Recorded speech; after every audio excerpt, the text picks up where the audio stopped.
We got some fun stuff to talk about today. For sure. There's been stuff going on in Bank of Canada. Mhm. We have been talking about things that we foresee Foresaw sounds good. happening in the market, and it's actually playing out in statistics Mm, real time, which is quite interesting. for sure. So, a little bit of a shorter version today, but we'll kind of get people up to speed. I know you got something you want to share with everybody as well. Yeah, I just want to provide some value. We're heading into to the winter months. So I think it's important to maybe give a top 10 of what buyers can look forward or look inside of homes during the winter months that maybe not applies during the summer months, like stuff like raining, leaking, all of that type of stuff because of the heavy rain and the snow. We have had lots of rain. We have. We have had lots of rain. That's it. Okay, well, let's set this up a little bit. So this has been an interesting time to be in real estate for sure. Mhm. But there's been so much talk about what the future is going to hold, right? Like everyone's trying to predict the future. Number one phone call you and I get all the time is like, what's going to happen tomorrow? You know, our price is going to go up, down, whatever that might be. So what we've been saying is we're saying that like anecdotally, we felt like it was getting busier. Right? Like, and I'm not saying like the world's lighting on fire, but like things were changing, right? You notice that when you're doing your open house, that sort of stuff. You were running into multiple offers, I think, with some buyers. Yep. Yeah, last 2 situations, we ran into multiple offers, but just last week, about a week and a half ago, we were starting to get offers on our listings. Would that have been, sitting kinda flat for the last couple weeks, Yeah. and then all of a sudden, they all kinda came out of the woodwork for that 1 week, and it's just been kind of interesting to see because anecdotally, it felt busy, but you may have something that may back that up that you're gonna share too, so I do. ah, I do. Well, I'm gonna give it away. so it's always interesting, like all the realtors, like some of the higher producing realtors in the office, us included in that, they're talking like something's going on, right? Like we don't know what it is, something's going on, but there's more people moving their feet and that sort of stuff. So I was curious, is that actually going to translate into some sales, right? So that's what I brought for you here. Now, w- you know, in looking at the entire picture, the interesting thing that I think I want a lot of people to take away from this is like when you're selling a home or buying a home, those are competing interests, right? So it cannot be a bad time to sell and be a bad time to buy. That's just not true, right? Different opportunities exist for each kind of segment of the market. So the question that you and I have been kind of rattling back and forth on for a while now is like, well, when are things going to start to change where people start recognizing the opportunities in the market and actually capitalizing on them? Exactly. So we've been in an environment where I'm not sure what the math is. Like, how long ago was it where we were at 5% Bank of Canada lending rates? It's probably a year and a half. Yeah, at least. So it's been going down though, anyways, right? Like it's been going down relatively steadily. Bank of Canada just had an announcement a couple weeks back. We didn't get this out quite as quickly as we wanted to. That's okay though. Yep. But Bank of Canada took the overnight rate down from 2.5% down to 2.25%. That's right. People that are unfamiliar with that, it's the rate at which they lend the big banks the money, right? So big banks now can get money a little bit cheaper, which means that savings is passed on to people who are doing variable rate mortgages or That's right. anybody in a variable rate mortgage. But that excites people. They like hearing that stuff. Cost of doing business, people borrowing money, the cost goes down. So it's good. So that's happened. We've got prices that have come down, and you're going to cover the year over year. And I know some of those numbers are pretty significant, Oh, right? for sure. Year Yeah. over year. So, prices have come down year over year. You've got lower interest rates, you've got lower prices, you've got a lot of people waiting to do something, and you've got all this to choose from, tons of stuff. There's bound to be a point where people start recognizing the opportunity and saying, we're going to take advantage of it. We don't know what's going to happen tomorrow. So we actually have proof that that has been happening now. So I thought this was really interesting. The Fraser Valley Real Estate Board, they sent out their most recent statistics recently, and they had shared in there that sales month over month were up 17%. Ooh, That's in 1 month, yeah. right? Like, we're not talking like 4%, we're talking 17. 17%. That's a big, big number. So I was kinda curious about that because, like, what does that really mean? And I went into every single different asset class, condos and townhomes and detached, and they all had a pretty significant spike in terms of sales in the Mm. Fraser Valley, which was interesting. I was curious. I'm like, "Well, what about Greater Vancouver?" Like, there's a silly little Fraser River that divides these 2 real estate boards. But those people that work, on that side of the river come over here and we go over there and that sort of thing. Same thing with them.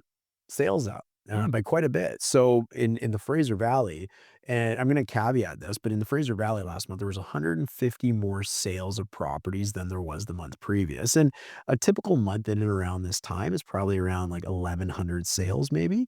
maybe 1,200, right? So 150 is a pretty big deal. Yeah. Greater Vancouver, 370 more month over month. And that's like Yep. a big shot, Great right? big blip. Now, that wasn't the only thing that happened. So we saw more people actually transacting properties, but we also saw new listings come significantly down. So again, not a small number in the Fraser Valley, they were down 14%. Okay, so you've got more people buying and you've got less people trying to sell. And what that's doing is that's shrinking the gap between how much stuff is available and how many people are buying. When Exactly. people have less choice, that starts to change the market Yeah. fundamentally, right? So So it's all coming true is exactly what we were saying. Now one thing that I thought was really cool, and I'm going to pop it on the screen here too, is that British Columbia Real Estate Association just released their forecast for 2026. What were we as realtors saying 2025 is going to be? It was going to be the year of the rebound. the rebound. I was going to say recovery, but you got a reword in there. So there we are. Sorry. So it was going to be the year of the rebound. We even saw that in January and February, Mhm. right? The numbers were like significantly up. It just looked like it was going to happen. And then Fill in the blank. fill in the blank, what happened Yeah. down south, right? So that's fine. You know, the market did what it did. What happened, that sort of thing. So the question that, BCREA and their economics team, and it's not just limited to them. I mean, they're scouring all these different articles and, facts and economists and all that sort of stuff. They've come up with their conclusions about what they think 2026 is going to look like. Hmm. And one of the things that I read in their report that I thought was quite interesting is like, well, based on like the craziness where one person can wake up and send a tweet and send an economy into a tailspin, right? Like that's kind of the world we're living in. Yeah. But people are kind of used to it. Hmm. And the surprise and the shock and the awe and all that sort of stuff is really worn off, right? So with that being said, the question was, well, how long do people put their plans on hold? Like if you're growing a family, starting a family, you're kicked out of your basement suite, mom and dad need to downsize so they can retire. Somebody passes in a family and there's a house to sell. How long do you wait until you start doing these sorts of things? Exactly. So they had said that they projected a pretty significant increase. It was just over 12% in terms of sales in 2026 versus this year. The interesting thing about that is sales in the Fraser Valley, okay, so like lower mainland, sales in the Fraser Valley, they projected to be 22% of that. Wow. Of that average of 12. Yeah. So the Fraser Valley has been, much more heavily impacted than the rest of BC. And, I guess for various reasons and whatnot, that's fine. Yeah. They're thinking all these areas are going to increase in sales, but the bulk of what's pushing that number up is going to be out of the lower mainland. They also projected prices across the province to increase by just over 4%. Hmm. In the Fraser Valley or lower mainland, it was just over 1%. So not something to get like super excited about, but I think a lot of people maybe that have homes for sale or thinking selling their home, wondering like, is this going to stop at some point where the price has been coming down? Hmm. Should that prove to be true?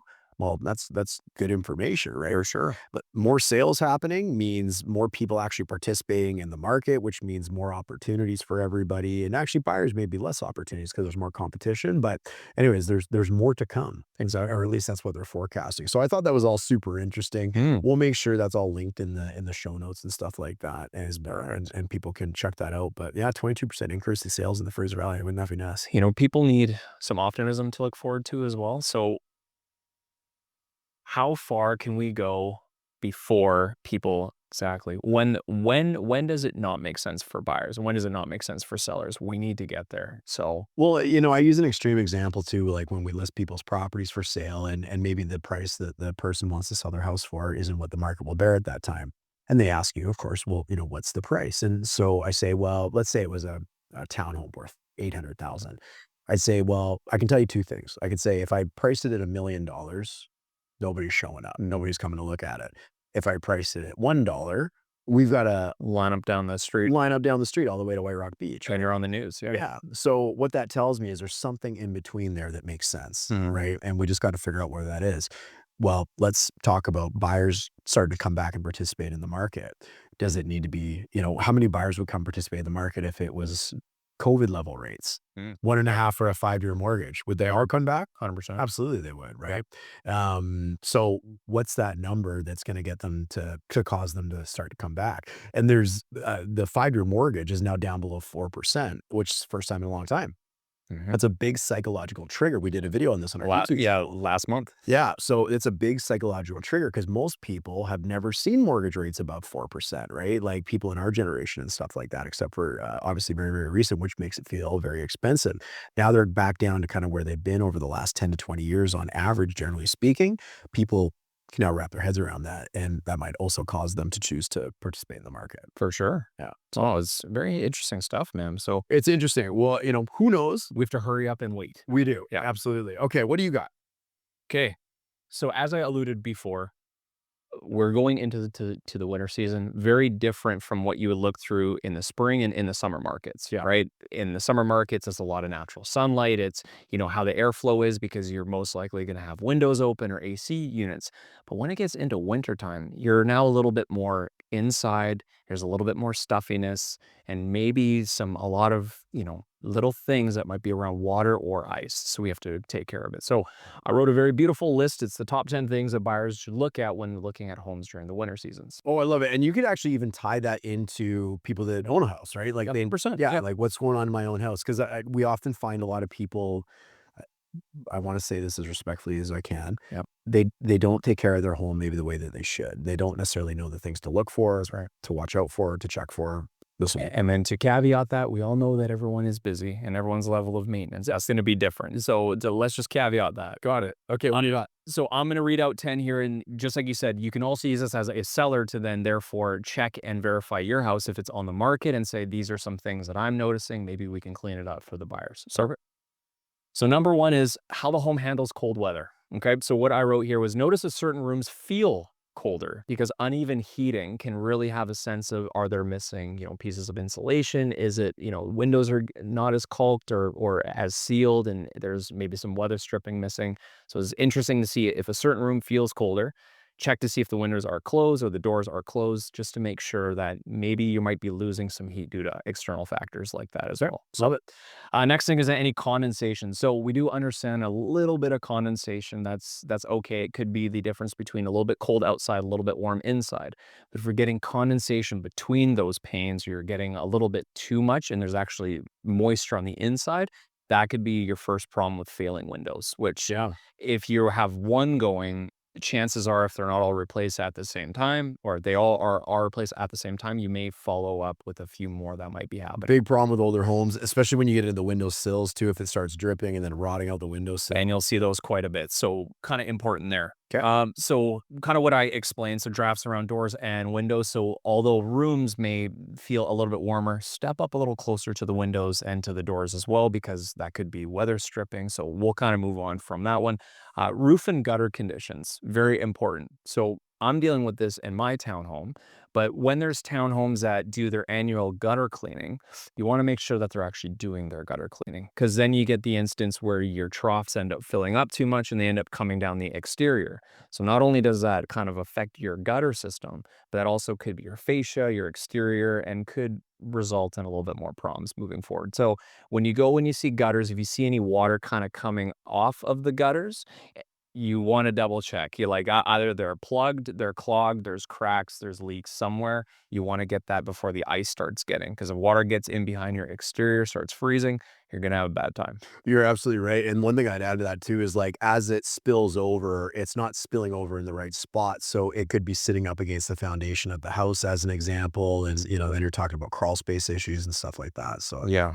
Yeah. So also, this one I wrote is it's kind of how the home dries out. So if you walk through and you start seeing massive puddles on the exterior, or maybe puddles up against the side of the building, we like having a slope that kind of goes away from the building is what you want to look for. Yeah. If it's sloping the wrong way, could show signs of, sunken foundation, maybe sunken By the way, we're not home inspectors, so I just wanna say this is from experience, but if you start having slopes that are going into the building, you may have buildup, just like you said, against the foundation, could go in through the crawl space, and which is actually gonna allude to my next one, or actually a few down here is a basement smell.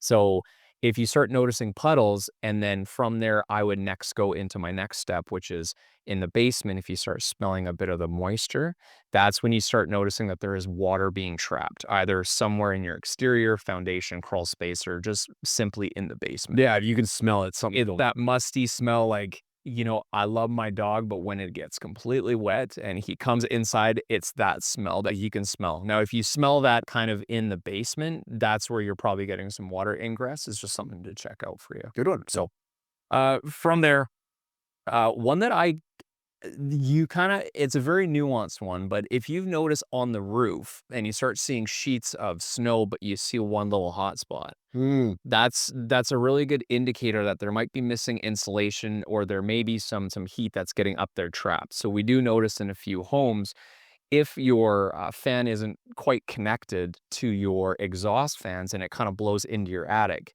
you could also get organic growth, call it mold, and you can also notice other things there. But a first indicator is seeing hot spots on a full sheet of snow or ice. oh, that is a fun one.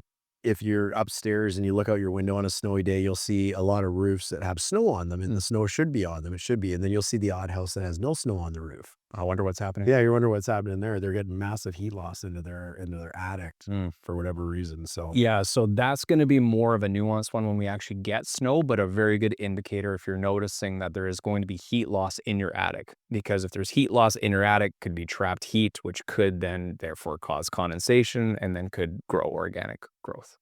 So, next one too, outdoor lighting and safety. Now, every time that we say this, it's please keep your driveways clear, de-iced, lighting, make sure that every step is possible because you don't want to have someone fall on their property. Bad times. So we just say keep it de-iced, shoveled, and also the appropriate lighting because it does get a little bit darker nowadays. these cities, if they ever want to raise some serious funds, wait till it snows and just go give out tickets for not shoveling your driveway or 100% or sidewalk rather. They would be rich beyond belief.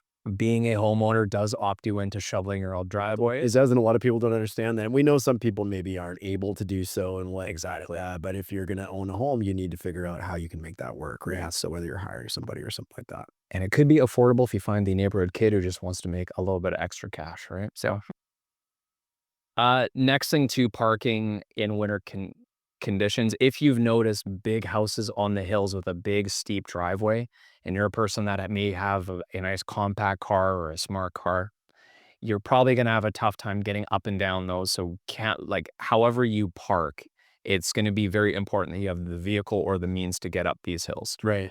Big example, my in-laws have a very steep curved driveway. Very tough to get in my Honda, but my wife's SUV is very easy. But if you're a place of no winter tires and two small cars and you're trying to get up a huge massive hill in White Rock, maybe off Oxford, you're gonna have a bad time as well. So Absolutely. it's matching the parking conditions with your vehicles as well. So Super. I Yeah. thought that's a good one. Love it.